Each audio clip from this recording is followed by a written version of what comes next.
O ar da noite na Amazônia é denso, carregado com o cheiro de terra molhada, flores silvestres e alguma coisa a mais. De longe, o som de uma sanfona corta a sinfonia dos insetos.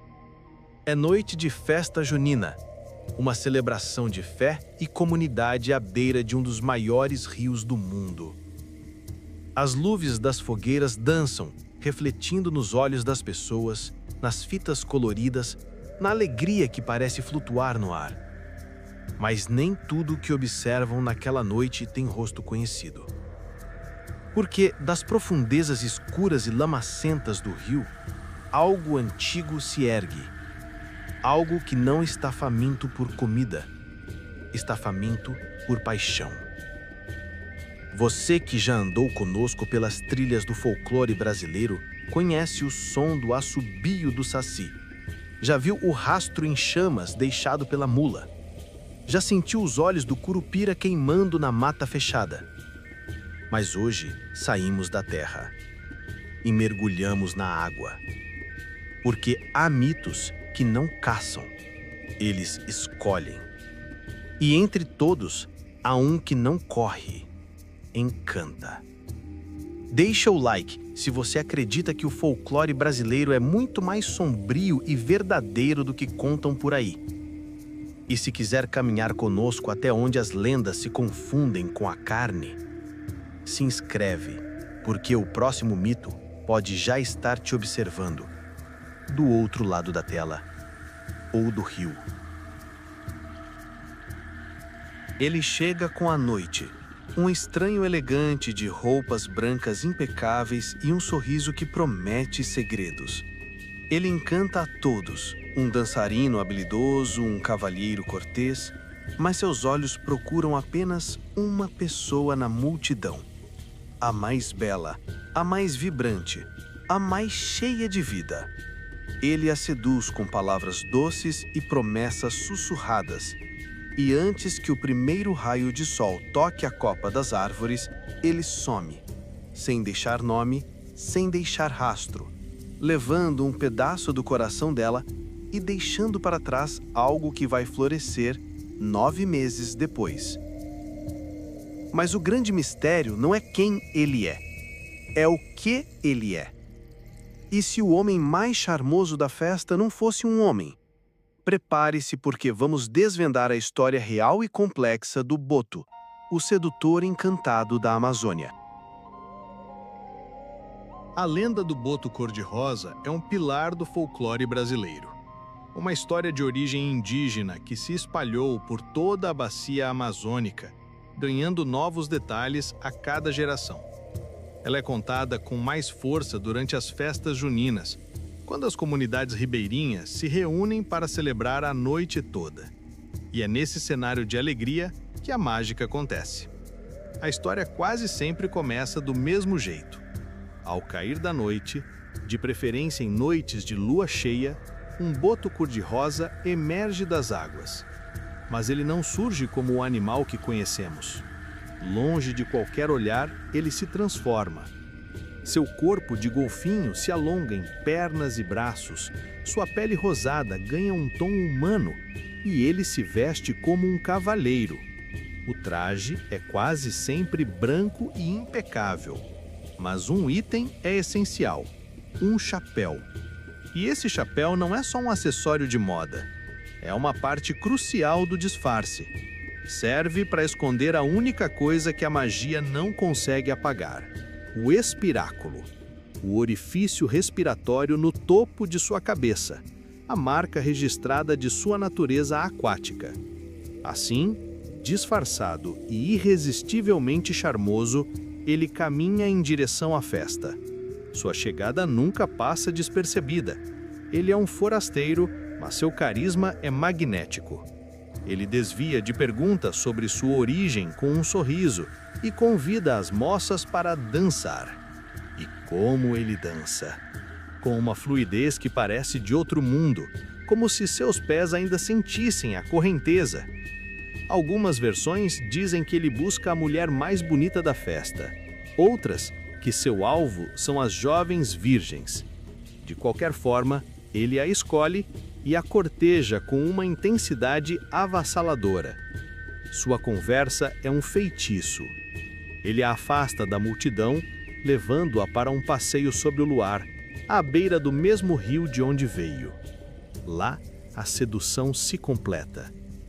Por uma noite, ela se sente a mulher mais amada do mundo. Mas o encanto tem hora para acabar.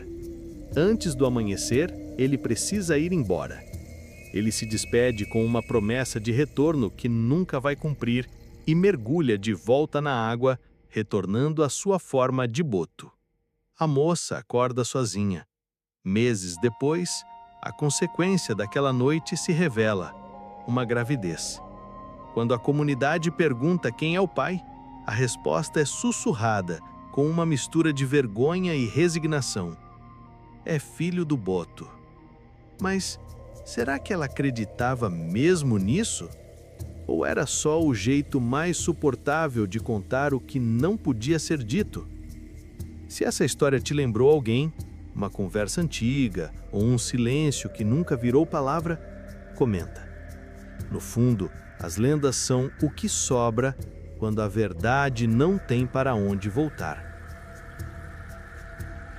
Por mais fantástica que pareça, essa lenda é muito mais do que uma simples história. Ela é um poderoso espelho das estruturas sociais e morais das comunidades isoladas da Amazônia. Por séculos, a história do boto foi uma ferramenta de controle social, por vezes cruel. Em sociedades profundamente tradicionais, uma gravidez fora do casamento era um estigma terrível. A figura do boto oferecia uma explicação sobrenatural para algo bem humano. Culpar uma entidade mágica irresistível desviava a responsabilidade. Era mais fácil acreditar que uma moça foi enfeitiçada do que encarar a realidade de um relacionamento proibido, de um pai ausente, ou, em casos mais sombrios, de uma violência que precisava ser silenciada. Quantas histórias ficaram sem nome só para não quebrar o encanto? A lenda tinha múltiplas funções. Era um aviso para as jovens. Cuidado com estranhos charmosos e paixões de uma noite, pois elas podem te deixar sozinha com consequências para a vida inteira. Mas mais do que isso, ela funcionava como um mecanismo de absolvição. O pai não era um homem da comunidade que fugiu. Era um ser encantado, inatingível, que voltou para o seu mundo. A estrutura patriarcal permanecia intacta e o peso ficava com ela. A criança carregava o nome e o fardo, filho do boto, um rótulo com o brilho do mito e a sombra da ilegitimidade. Para muitos povos tradicionais da Amazônia, a fronteira entre humanos, animais e espíritos é fluida. Um boto virar homem não é absurdo. É parte de um mundo onde o espiritual e o material se entrelaçam. Mas há uma camada ainda mais sombria. Alguns pesquisadores sugerem que o boto, esse homem branco, bem vestido, que encanta e desaparece, seja uma memória simbólica do período colonial, uma representação do colonizador que chegava, seduzia ou violentava mulheres indígenas e partia, deixando rastros de abandono. A lenda, nesse caso, não é apenas um mito. É uma crônica encharcada de silêncio. O filho do boto se torna então prova viva da magia dos rios, mas também, talvez, do trauma que ninguém teve coragem de nomear. E para você, o que o filho do boto representa? Um encantamento romântico? Um aviso? Um espelho daquilo que a sociedade preferiu esconder? Comenta aqui embaixo, porque cada lenda tem muitas versões, e a tua pode ser a que ainda falta ser contada. Deixando a lenda na margem por um momento, mergulhamos agora na carne e na ciência. Porque o que nada sob essas águas não é um encantador, é um sobrevivente. Inia geofrensis. O nome soa estranho, mas o corpo é ancestral. É o maior golfinho de água doce do mundo e o mais solitário. Não é um festeiro. É um predador de topo, perfeitamente moldado pelo caos dos rios amazônicos. Ele não pertence a um zoológico mitológico, pertence a uma linhagem própria de cetáceos, a Iniidae, distinta de qualquer outra. Um ramo isolado no tempo, um sussurro da evolução que deu certo nas águas turvas da floresta. E aquela cor rosa que o tornou símbolo não é fantasia, é resultado da vida deixando marcas. Os filhotes nascem cinzentos, quase discretos, mas com os anos e com as batalhas, a pele se transforma. Acredita-se que o tom rosado vem da fina rede de vasos sanguíneos sobre a pele, revelada pelas cicatrizes de choques, encontros, disputas. Os machos mais beligerantes costumam ser mais rosados, não porque são mais belos, mas porque sangram mais. Mas o mais fascinante está no que ele faz com o que tem. Suas vértebras cervicais, ao contrário dos golfinhos marinhos, não são fundidas. Ele pode virar o pescoço quase como um réptil, em ângulos improváveis. Isso o torna mestre da floresta alagada. Enquanto os outros seguem em linha reta, ele navega o labirinto. Seus olhos? Pequenos. Em um mundo de água turva, enxergar é privilégio inútil. O boto não vê, ele escuta a forma do mundo. Com o seu sonar natural, um sistema de ecolocalização de altíssima precisão, ele emite cliques agudos e interpreta o eco. Cada onda sonora volta com informações. Onde está o peixe, o galho, o perigo. O boto constrói um mapa invisível, em tempo real. Caça mais de 50 espécies diferentes e o faz quase sem errar. E, diferente do sedutor da festa, esse boto é reservado. Não dança com todos, não sorri para multidões, costuma viver sozinho ou em pares, mãe e filhote. Mas a sua solidão diz muito, porque onde há boto saudável, há rio saudável. E quando ele desaparece, algo mais grave já começou. O boto cor-de-rosa não é apenas um animal, é um termômetro de vida, uma sentinela silenciosa. Um guardião que ninguém nota, até ser tarde demais. E se tudo isso te impactou mais do que a lenda, comenta aqui embaixo. Você achava que conhecia o boto ou só conhecia o que a lenda deixou escapar? E é aqui que a história deixa de ser lenda e vira luto. A mesma narrativa que fez do boto um ícone nacional também o condenou ao esquecimento.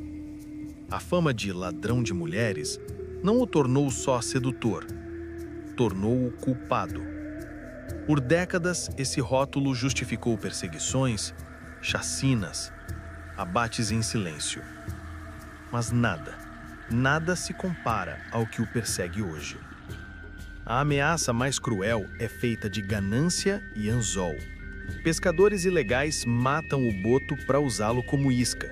Sua carne e sua gordura são jogadas nas águas para atrair um peixe necrófago, a piracatinga, um comedor de restos, um guardião milenar trocado por carniça.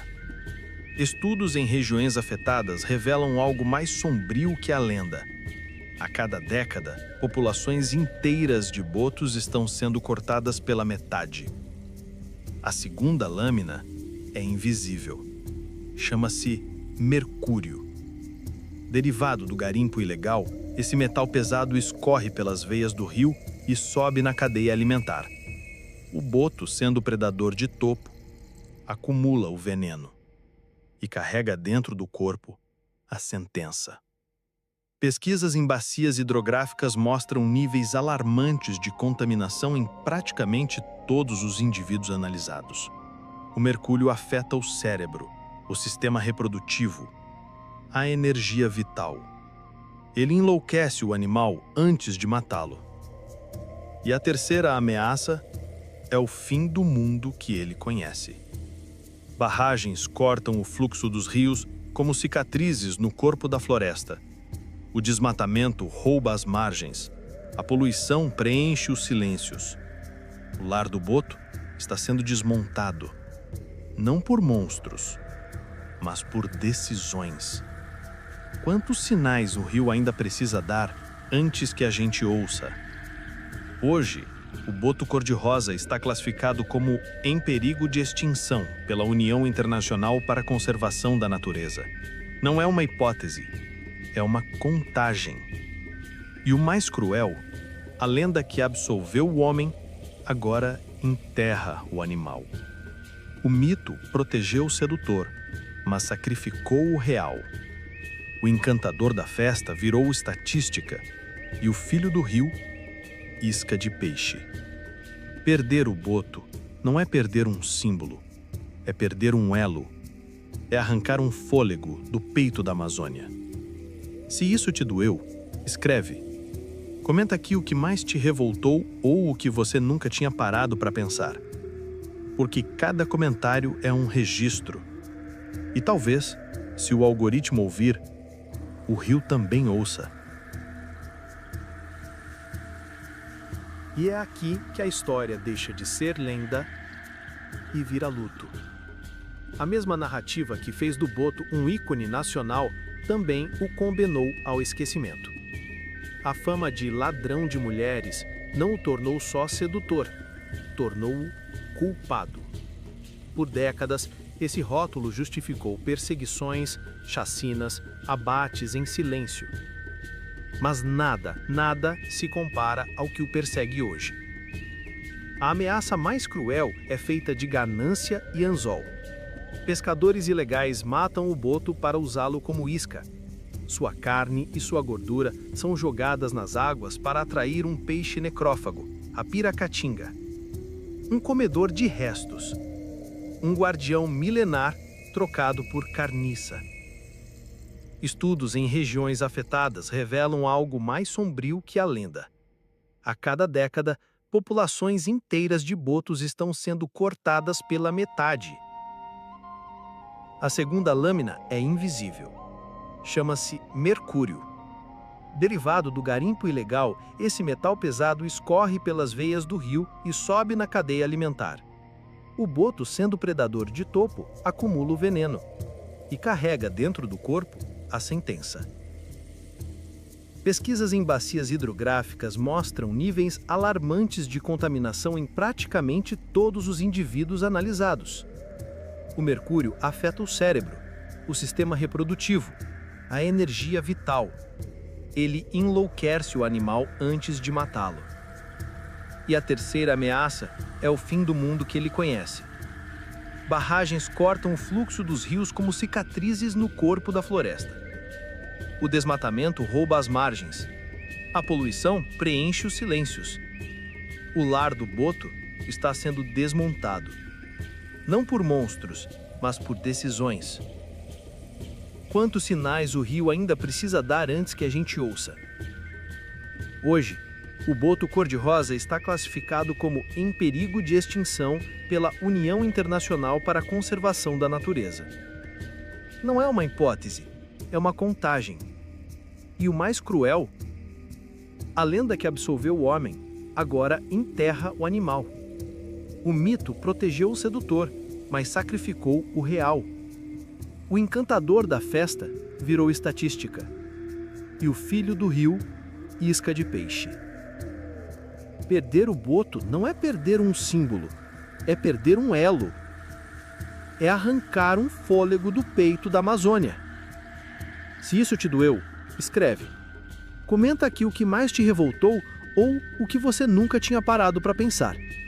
Porque cada comentário é um registro. E talvez, se o algoritmo ouvir, o rio também ouça.